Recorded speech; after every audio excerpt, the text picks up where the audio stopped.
Coming up on Bear News, reporter Sean Waldy sat down with UNC President Kay Norton. Music and fun turned into a night of chaos and fear when the nation's deadliest mass shooting happened late Sunday night. We've got all that and more on this episode of Bear News. Don't go anywhere.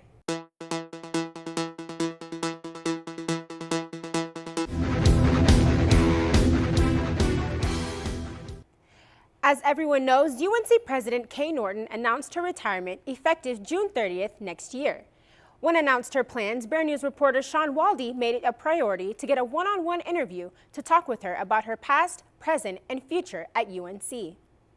Do you have a message that you would like to leave with the UNC campus? Enjoy and treasure the time that you have here, because this is a special place and your role in it is yours to shape. Take advantage of all of the diversity in every sense that's available here. But don't think that this is your last chance to have a meaning in your life. It's the beginning. It's an opening up. So enjoy every bit of it, including the hard parts. You can see the full interview on our YouTube page at BearNews 98. The deadliest mass shooting in modern U.S. history happened late Sunday night in Las Vegas. Bear News reporter Sean Waldy has the latest details about the incident and the shooter. At about 10:08 p.m., the sounds of gunfire interrupted the Route 91 Harvest Music Festival. The gunman began shooting into the crowd of about 22,000 people from the 32nd floor of the Mandalay Bay Resort and Casino. Investigators say the shots lasted for about 11 minutes and identified the shooter as 64-year-old Stephen Paddock from Mesquite, Nevada. Officers in Paddock had a standoff outside of his hotel suite. Police decided to hold back and wait for the SWAT team to take control of the situation. When SWAT teams finally breached the room, officers found Paddock already dead. They believed he killed himself moments before the team came inside. Authorities found 23 weapons in Paddock's hotel room. When they searched Paddock's house, officers found 19 more firearms, explosives, and thousands of rounds of ammunition. The FBI came forward and stated that the attack had no connection with any international terrorist group, although ISIS claimed responsibility for the attack. Paddock's girlfriend, Mary Lou Danley, has arrived back into the country from the Philippines and was met by FBI agents for questioning. Danley has stated that she knew nothing of Paddock's plans. 58 people are confirmed dead and around 500 people were injured in the attack. This incident immediately recalled memories of other incidents like Sandy Hook and Pulse nightclub. Several Democrats immediately called for additional gun control laws, saying the United States doesn't do enough to protect its citizens. Republicans countered the additional laws would not prevent incidents such as the Las Vegas tragedy. One thing likely, though, is that the gun control issue is back into the national forefront. Back to you, Ashley. Thanks, Sean. Our thoughts go out to all the victims and families affected by the tragedy. Bear News will keep you updated on further developments. It's been a chilly week. What are the current weather conditions, Michaela? Meteorologist Michaela Lucero here with your current conditions.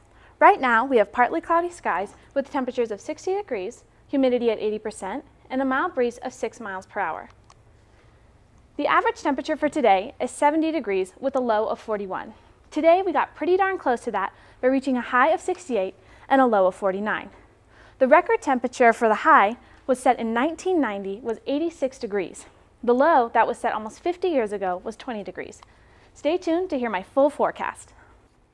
The consistent 140-character Twitter limit might be a thing of the past, as the social media empire began testing different character limits last week.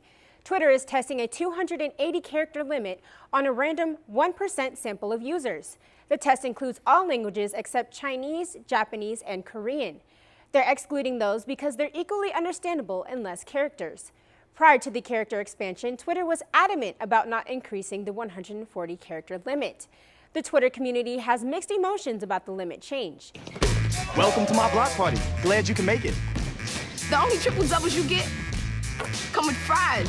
Last time you blocked someone, you were online. I can do this all day. Your moves are just gay. Using gay to mean dumb or stupid, not cool. Not cool. Not in my house, not anywhere. It's not creative, it's offensive to gay people. And you're better than that.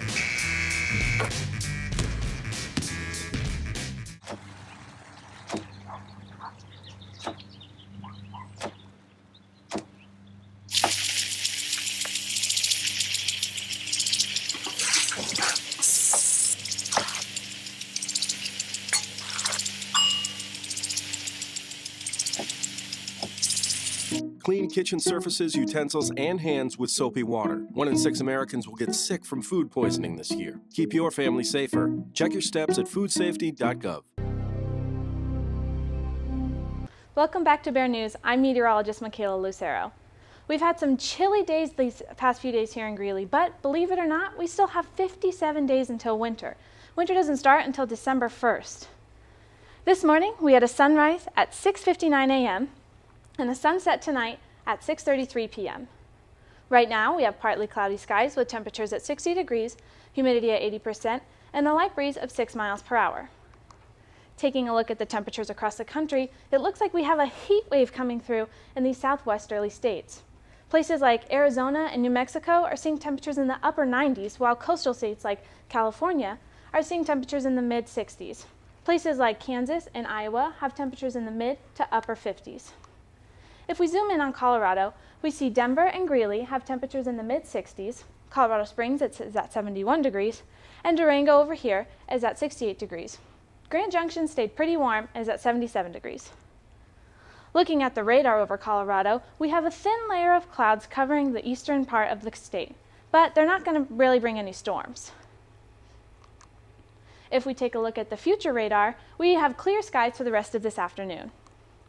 Did anyone see that fog we had last weekend? Well, here's an interesting way to think about fog. It's just a surface level stratus cloud, or in other words, a cloud that's on the ground. We have 4 types of fog that we like to talk about. We have valley fog, advection fog, radiation fog, and upslope fog. But here in Greeley, we really only see valley fog.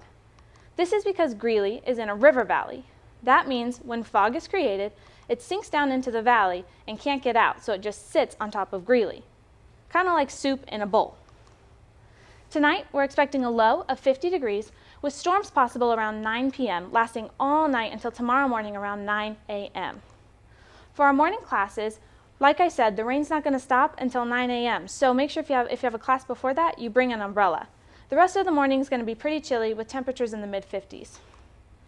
Looking at our 5-day forecast, the weekend looks beautiful. Saturday and Sunday, sunny skies. Saturday, almost 80 degrees. Sunday, almost 70 degrees, but that cold weather will sneak back in Sunday night. Monday and Tuesday will be back in the 40s. Stay tuned.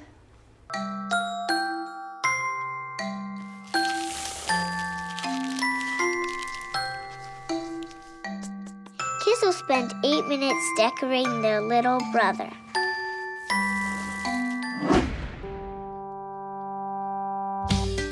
Brushing for 2 minutes now can save your child from severe tooth pain later. 2 minutes, twice a day. They have the time.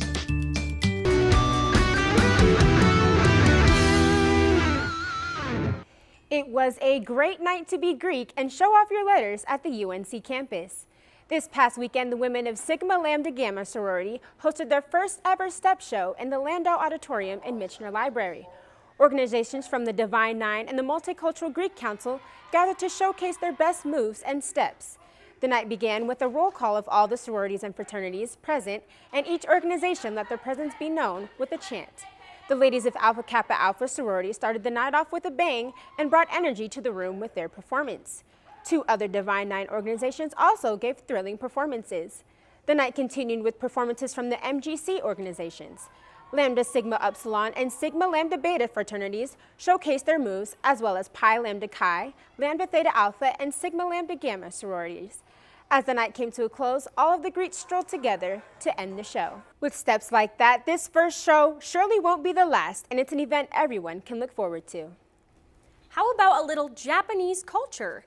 UNC held its 2nd annual Japanese and Cosplay Festival at Island Grove last Sunday. The festival's purpose is to share Japanese culture with the community. BearNews reporter Renee Ortiz attended the event to get the full experience. People who participated in the Japanese and Cosplay Festival got to experience the culture from the land of the rising sun. The Japanese and Cosplay Festival featured stands and demonstrations for participants. Adults and children could learn how to make origami, write their name in Japanese, participate in tea ceremonies, play Japanese games, and try Japanese snacks. The event hosted a cosplay contest in which UNC students would make their own costumes, dress up, and strut their stuff on the stage.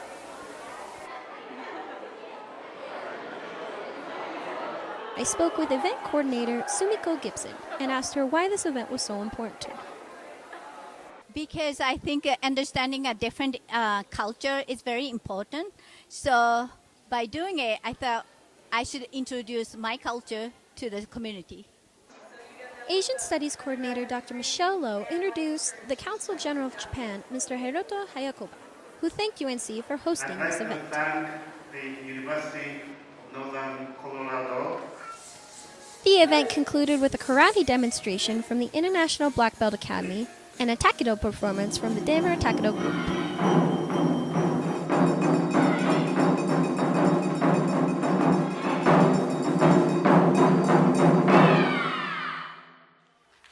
Reporting at you from Island Grove, this is Renee Ortiz, BearNews. As the banging of the drums subsided, the festival came to a close. With such a big turnout this year, we can expect even more next year. If you were in the mood for ice cream, toe-tapping music, and beautiful art, the Performing Visual Arts Council hosted just the event for you. The event featured art pieces submitted by UNC art students who displayed them at the Garden Theater. PVA volunteers also served ice cream sundaes and cones to participants. PVA President Hannah Gollin said the purpose of the event was to unify UNC's many art departments. So we're having this event today to bring together all the schools in the performing and visual arts and kind of encourage collaboration between those schools and let it be known that this council is here for students to voice any concerns they have, to advertise any of the events that our school puts on, and to just let it be known that we are here and we're the College of Performing Visual Arts. The unification effort definitely worked, as you could find students from all art majors gathered at the event. What do stalagmites, stalactites, ropes, and 180-foot drops have in common? You can find all of those at Colorado Springs Cave of the Winds. And as BearNews reporter Sean Waldy tells us, it's a beautiful destination. I'm Sean Waldy at Cave of the Winds, here exploring the beautiful caves and all the things that this facility has to offer. Tucked into the unique landscape of Colorado Springs is the incredible and mysterious Cave of the Winds. Cave of the Winds is the second highest cave in the United States, sitting at 7,000 feet above sea level. At about half a mile long, the cave offers an immersive and informative learning environment for all ages. Before touring the cave, I met with one of the cave employees to get a better understanding about why people come to the cave. People are attracted from all over the world to Cave of the Winds because of its unique location, the beauty of its location, and because of the lure of the cave. And now we've started in the last number of years putting in some outdoor attractions. We have a ropes course, we have a climbing wall, we have a Geronimo jump, 27 feet of auto belay, and we also have the world famous pterodactyl as seen on the Travel Channel, Discovery Channel, Nat Geo, Bert the Conqueror. We've even had some military people do their reenlistments on the pterodactyl, and we've had the best year we've ever had this year because of all the publicity on those TV shows, including Extreme Screams, which is going to be coming out here in just a few short months. The cave was founded by two brothers, George and John Pickett, who were exploring in the area in the late 1800s. It is said that the brothers ran to a nearby town after discovering the cave and told a man named George Washington Snyder about what they had found. Interested in the prospect of a nearby cave, Snyder explored the caves further and began giving tours to the public in 1881. Tours of the dimly lit rock formations showcase significant spots in the cave, such as the Giant Heart, Bridal Chamber, and the Oriental Garden. If you have claustrophobia and caves aren't for you, then don't fret. Cave of the Winds offers other attractions that will put you to new heights. The pterodactyl ride drops riders at 100 miles per hour in 4 seconds off the side of Williams Canyon, then allows them to enjoy the beautiful scenery as they are pulled up to the top. Reporting in front of the world-famous pterodactyl ride, which has been featured on the Discovery, History, and Travel Networks, I'm Sean Waldy, about to take on the challenge myself.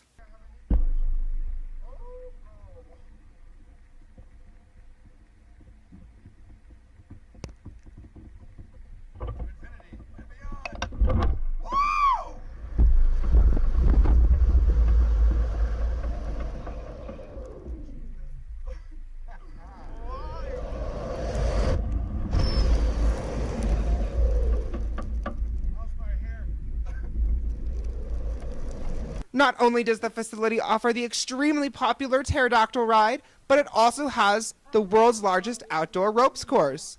The ropes course allows guests to challenge themselves over the side of the canyon on the 3-story course and face their fear of heights. The facility offers numerous attractions for all ages and is sure to create a fun experience for all families visiting.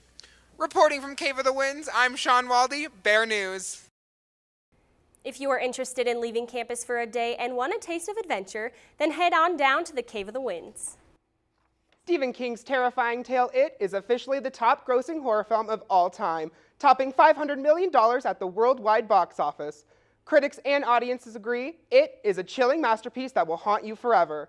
Director Andres Muschietti brings King's legend to the big screen, providing an unforgettable experience. To say the least, you'll never look at a clown the same way after seeing this film.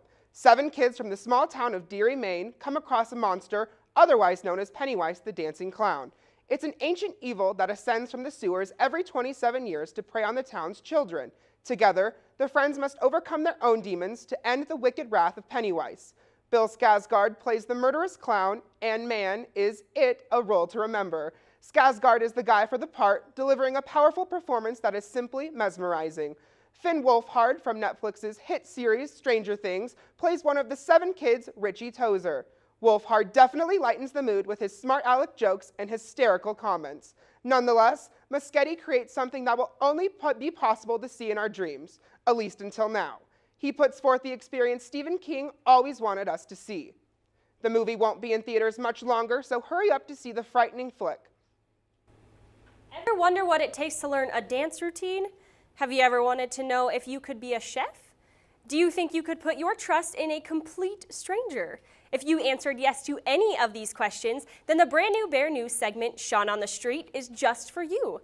Reporter Sean Waldy will be doing fun, exciting, sometimes strange and unique tasks around the Colorado and Greeley areas. If you want Sean to do something specific, then be sure to tweet us at BearNewsUNCO and tell us what you want Sean to do. The first episode of the Brand New segment comes next week. Gun control is a topic that generates lots of controversy. The Las Vegas attack had Bear News reporter Sarah Methuselah asking students if they felt stricter gun control laws should be in place.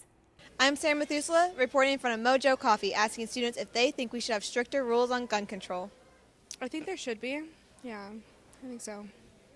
No, yeah, I think there should be stricter rules. But then again, a lot of people have their rights, so it's not like putting stricter rules on it would really help. Yeah, so I do think there should be stricter rules, but I don't think it's going to happen because it's America, and people love their Second Amendment. So, yeah. I don't think it's going to help anything.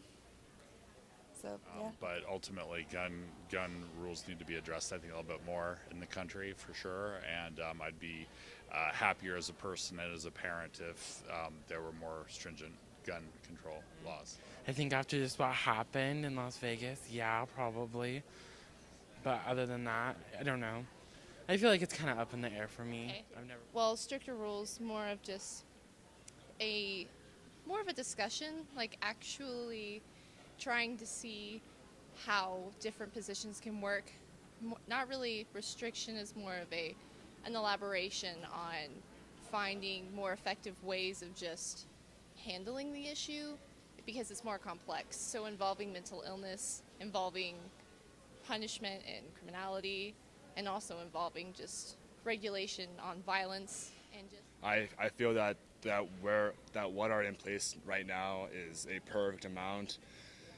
But depending on what did just happen in Las Vegas, I feel there should be a slight increase of control, but I feel the laws where they are now are perfect. Yes, because America is one of the only countries that continues to have such violent massacres of people at such a large number. It only makes sense that we should do something to fix it, and that probably involves some sort of regulations. Reporting outside of Mojo Coffee, I'm Sarah Methuselah, Bear News. Students on campus feel differently about the topic, but can all agree that the massacre in Las Vegas was a tragedy. The UNC Counseling Center is available to help any student struggling with coming to terms with the tragedy. And that's our show for tonight. Thanks for joining us this evening. We'll be back next week. Until then, stay up to date on our Twitter and Instagram at Bear News. Be sure to follow us.